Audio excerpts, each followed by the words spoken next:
बच्चों, स्वागत है आपका अपने YouTube चैनल पर। लास्ट क्लास में हम नर्वस सिस्टम के बारे में डिस्कस कर रहे थे। आज का जो नया टॉपिक है अपना वो क्या है? Generation and conduction of nerve impulse. उससे पहले फटाफट मैं लास्ट क्लास के अंदर अपन माइलिनेटेड और नॉन माइलिनेटेड न्यूरॉन्स के बारे में डिस्कस कर रहे थे, तो वहां पर एक छोटी सी चीज अपनी रह गई थी, उसी को ध्यान से सुनिएगा फटाफट। अपने क्या बताया था कि एक्सोन के चारों ओर जो माइलिन शीथ प्रेजेंट है तो माइलिनेटेड, और नहीं है तो नॉन माइलिनेटेड बताया था। जस्ट लास्ट क्लास के अंदर अपने डिस्कस किया था कि जो श्वान सेल है एक्सोन के चारों ओर कंसेंट्रिक मैनर के अंदर लिपट जाती है और जो कंसेंट्रिक जो शीट थी, कवरिंग थी, जो रैप होगी उसके चारों ओर, उसको अपने बोला था माइलिन। और उस श्वान सेल की जो आउटर मोस्ट लेयर है जिसमें उसका न्यूक्लियस था उसको बोला था न्यूरिलेमा, और कंप्लीट सेल थी श्वान सेल जो कि टाइटली कंसेंट्रिक अरेंज थी, तो वो था माइलिनेटेड न्यूरॉन। अब आता है नॉन माइलिनेटेड न्यूरॉन, मतलब जिसके अंदर क्या नहीं, माइलिन शीथ नहीं है। क्या माइलिन शीथ नहीं, इसका मतलब ऐसा है कि उसमें श्वान सेल चाहिए कि मतलब श्वान सेल नहीं है? नहीं, बिल्कुल नहीं, श्वान सेल प्रेजेंट है। बट कैसे, सुनिएगा, अगर ये एक्सोन है, इसके चारों श्वान सेल लूजली अटैच्ड है, इसके चारों लूजली प्रेजेंट है। अगर मेम्ब्रेन के चारों, बिल्कुल मेम्ब्रेन को टाइटली कवर नहीं कर रही है, बिल्कुल लूजली प्रेजेंट है। अगर लूज प्रेजेंट होगी तो उस केस में क्या होगा कि वो उस मेम्ब्रेन को बिल्कुल कवर नहीं कर पाएगी, और कवर नहीं कर पाएगी तो इंसुलेटर का काम नहीं करेगी। तो उस केस में बोले तो कंसेंट्रिक शीथ नहीं होगा, बट डायरेक्ट क्या होगी, श्वान सेल की आउटर मोस्ट लेयर जिसके अंदर न्यूक्लियस होगा, तो उसको क्या बोलेंगे? क्या नॉन माइलिनेटेड के अंदर, नॉन माइलिनेटेड में श्वान सेल नहीं है? यस है। क्या उसमें माइलिन शीथ नहीं है? नहीं है। माइलिन शीथ को किसको बोला अपन ने कि श्वान सेल की जो कंसेंट्रिक लेयरिंग थी उसको अपन ने माइलिन शीथ बोला।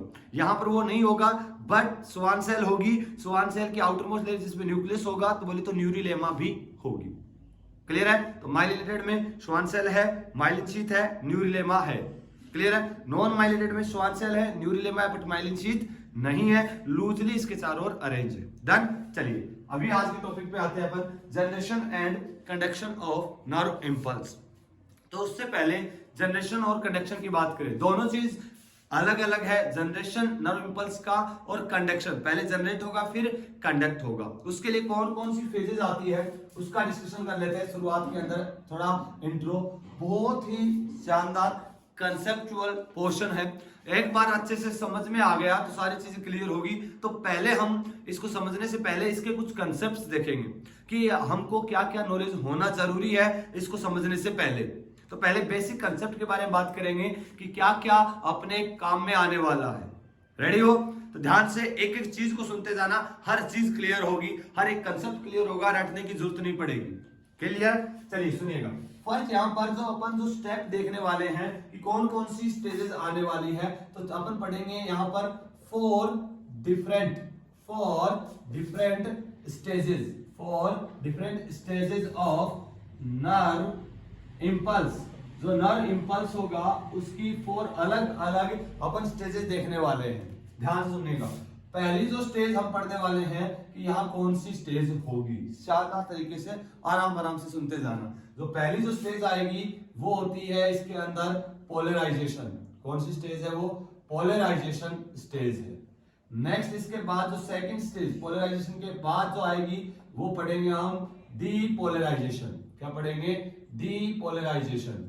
और डीपोलराइजेशन के बाद थर्ड स्टेज रीपोलराइजेशन। पहले पोलराइजेशन, फिर डीपोलराइजेशन और लास्ट में रीपोलराइजेशन। क्लियर है ना? नाम तो अभी सरिएगा। लास्ट आएगी यहां पर हाइपर पोलराइजेशन। लास्ट कौन सी आएगी? Hyperpolarisation. ध्यान से इन चारों को पहले डिफाइन करते हैं, देखते हैं कि इन चारों के अंदर क्या है। इन्हीं चार स्टेजेस को अलग अलग पूरा डिटेल में शानदार तरीके से पढ़ना है। एनसीईआरटी ने सिर्फ एक पेज के अंदर बस थोड़ा सा लिख दिया, उस चीज को एक्सप्लेन करना है। ऐसा नहीं कि लिखा नहीं, लिखा सब कुछ है, बस उसको समझना है। चलिए, जो पोलराइजेशन है, पोलराइजेशन को हम और क्या बोलते हैं? इसको, इस फेज को, इस स्टेज को हम रेस्टिंग स्टेज भी बोलते हैं। पोलराइजेशन को रेस्टिंग स्टेज भी बोलते हैं, या इसको बोलते हैं हम एक्साइटेबल स्टेज। क्या बोलते हैं? Excitable stage. नाम में ही सब कुछ लिखा है। डीपोलराइजेशन को बोलते हैं एक्साइटेड स्टेज। ये जो स्टेजेस हैं इन्हीं को ध्यान सुनिएगा, यहां पर अभी इन्हीं को अपन को समझना है क्या है। अभी तो अपने सिर्फ लिख दिया, सब मजा नहीं आया, दिखने में इधर एक्साइटेबल लिख दिया, इधर एक्साइटेड लिख दिया, क्या डिफरेंस है। देखिएगा, जब ये अपना नर्व होगा, एक्सोन है, नर्व का एक्सोन वाला पोर्शन, जब किसी भी प्रकार का स्टिमुलस नहीं मिला तो किसी प्रकार की इंफॉर्मेशन ट्रांसफर नहीं होगी। बोले तो जैसे अपने बताया था ना कि यहां पे मारा तो नर्व इंपल्स इंफॉर्मेशन लेके गया, तो अब जब तक स्टिमुलेशन नहीं मिलेगा तब तक किसी भी प्रकार का कंडक्शन नहीं होगा। जब कंडक्शन किसी भी प्रकार का नहीं हो रहा उस कंडीशन में बोलिएगा ये एक्साइटेड है कि रेस्टिंग में है। बोलिए क्या है, ये रेस्टिंग स्टेज में है। जब किसी भी प्रकार का नर्व इंपल्स या बोले तो किसी प्रकार का स्टिमुलेशन नर्व को नहीं मिलेगा तब किसी भी प्रकार का कंडक्शन नहीं होगा और वो न्यूरॉन कैसे रहेगा, रेस्टिंग फेज में रहेगा। और बोले तो रेस्टिंग फेज का मतलब यहाँ है पोलराइज स्टेज के अंदर रहेगा। बोले तो जो एक्सोन की जो मेम्ब्रेन है उसकी तरफ एक चार्ज, एक तरफ पॉजिटिव होगा, एक तरफ नेगेटिव होगा, पोलराइज होगा, पोलर होगा। समझते हो पोलराइज का मतलब, जिसके पॉजिटिव और नेगेटिव दो पोल होते हैं। तो यहां पर कैसी स्टेज आएगी, पोलराइज स्टेज आएगी। दूसरा सुनिएगा, एक नाम और, इसे हम एक्साइटेबल स्टेज भी कहते हैं।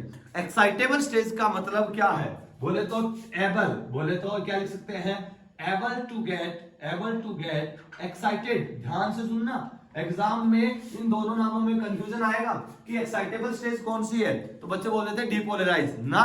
एक्साइटेबल स्टेज रेस्टिंग फेज है। एक्साइटेबल मतलब कि उसके पास एबिलिटी है क्या करने की, एक्साइटेड होने की।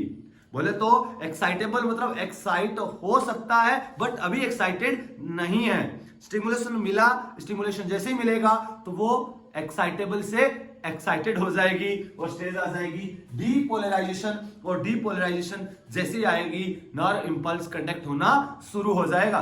पोलराइज में कंडक्शन नहीं हो रहा क्योंकि अभी स्टिमुलेशन नहीं मिला, बट वो पोलराइज से डीपोलराइज स्टेज में एक्साइटेबल से एक्साइटेड में जा सकता है। बोले तो इसके पास एबिलिटी है एक्साइटेड होने की, इसलिए इसको बोला है एक्साइटेबल। जैसे क्या मतलब हुआ, जैसे कोई सो रहा है, अभी शांत है, सो रहा है, उसको हम उठा सकते हैं। अरे उठा सकते हैं कि नहीं उठा सकते, अभी वो सो रहा है, बोले तो अब इसको हम उठा सकते हैं। बोले वो एक्साइटेबल है, उसको एक्साइटेड कर सकते हैं। बट जो उठा हुआ है, जो जग रहा है, जगे हुए को और क्या जगाएंगे, समझ रहे हो ना। जैसे जगे हुए को क्या जगाएंगे, तो एक्साइटेड है वो तो एक्साइटेड है, बट एक्साइटेबल अभी नॉर्मल है, उसको एक्साइटेड कर सकते हैं। डिफरेंस क्लियर है ना, दोनों अलग अलग चीज है। रेस्टिंग फेज को एक्साइटेबल, उसके पास एबिलिटी है एक्साइटेड होने की, डन। और जैसे डीपोलराइज होगा तो एक्साइटेड स्टेज में नर्व इंपल्स को कंडक्ट करेगा after gate A threshold values of stimulation. एक थ्रेशोल्ड वैल्यू का स्टिमुलेशन मिलेगा तो वो एक्साइटेड हो जाएगा। नेक्स्ट रीपोलराइज, जब वो स्टिमुलेशन खत्म हो जाएगा, कंडक्शन कंप्लीट हो जाएगा तो वापस वो रेस्टिंग में आना चाहेगा। जैसे ही वापस रेस्टिंग में आ रहा है उसको क्या बोला, री रेस्टिंग स्टेज या रीपोलराइजेशन। वापस क्या हो गया, वो री रेस्टिंग स्टेज में पोलराइज स्टेज में आ गया। क्लियर है। अब अगर नेक्स्ट स्टेज सुनिएगा, अब अगर फ्रीक्वेंटली उसको वापस इंस्टेंट अगर वापस इंपल्स मिल गया, ध्यान से, अगर वापस इसको सॉरी इंपल्स नहीं, वापस अगर इसको स्टिमुलस मिल गया, वापस इसको स्टिमुलस मिल गया तो वापस वो क्या हो जाएगा, डीपोलराइज हो जाएगा। क्या हो जाएगा, डीपोलराइज। नेक्स्ट इंपल्स को कंडक्ट करने के लिए रेडी है। बट अगर उसको स्टिमुलेशन नहीं मिला उस केस में वो और पोलराइज स्टेज में चला जाएगा, बोले तो हाइपर पोलराइजेशन स्टेज में चला जाएगा, बोले तो हाइपर रेस्टिंग स्टेज में चला जाएगा। जब तक उसको स्टिमुलेशन नहीं मिलेगा तब तक वापस डीपोलराइज नहीं होगा। तो बोले तो हाइपर पोलराइजेशन स्टेज, बोले तो not a necessary stage of nerve impulse conduction, nerve impulse conduction कि नर्व इंपल्स कंडक्शन की एक नेसेसरी स्टेज नहीं है।